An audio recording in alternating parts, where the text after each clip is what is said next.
今日我哋會同大家講一個民言故事，係取自《戰國策》嘅三人成虎。先講下背景，故事發生喺戰國時代，國家之間有時互相攻打，有時又會結盟。呢個故事嘅主角龐充，佢係魏國嘅大臣，而佢就負責陪太子去趙國邯鄲做人質。點解太子要做人質？啱啱講到國家之間會結盟，原來為咗彼此都守信用，結盟嘅國家通常都會將皇族成員交俾對方做人質。故事第一句，龐充與太子至於邯鄲，當中有個至係一字多音多義，平日比較常聽到嘅可能係物質質素嘅質，但呢度就係人質嘅質，而且呢個至字係作動詞使用，解作兩人去做人質。臨行前，龐充想提點魏王唔好誤信奸臣，所以佢就同魏王講咗個寓言故事。佢向魏王提問：而家有一個人話市集有老虎，大王會相信嗎？至係代詞，代表市集有老虎一事，而乎就係表示疑問語氣。魏王回答：唔會。龐充又繼續問：而家有兩個人話市集有老虎，大王又會相信嗎？魏王今次就答：寡人疑之矣。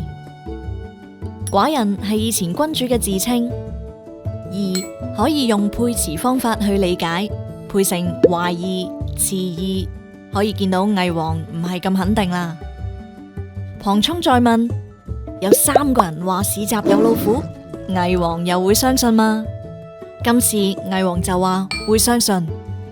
龐充就解釋：市集明明係冇老虎噶，但三個人講嘅話就令人相信。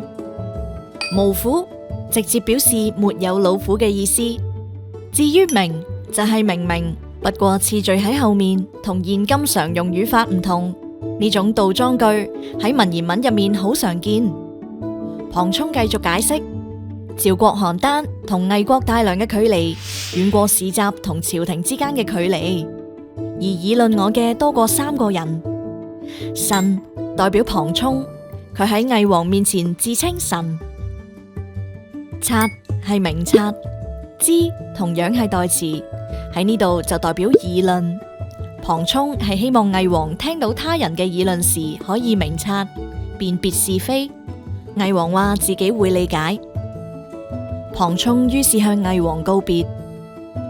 讒言就係中傷人嘅說話，而至就係到達咁解，即係中傷龐充嘅說話嚟到魏王面前啦。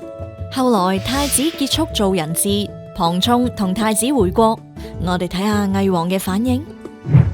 結果龐充得唔到魏王嘅召見。後來三人成虎就用嚟比喻謠言掩蓋真相嘅情況。其實由寓言故事去到誤信讒言，我哋都見到魏王只係聽人講，而冇自己好好去分析。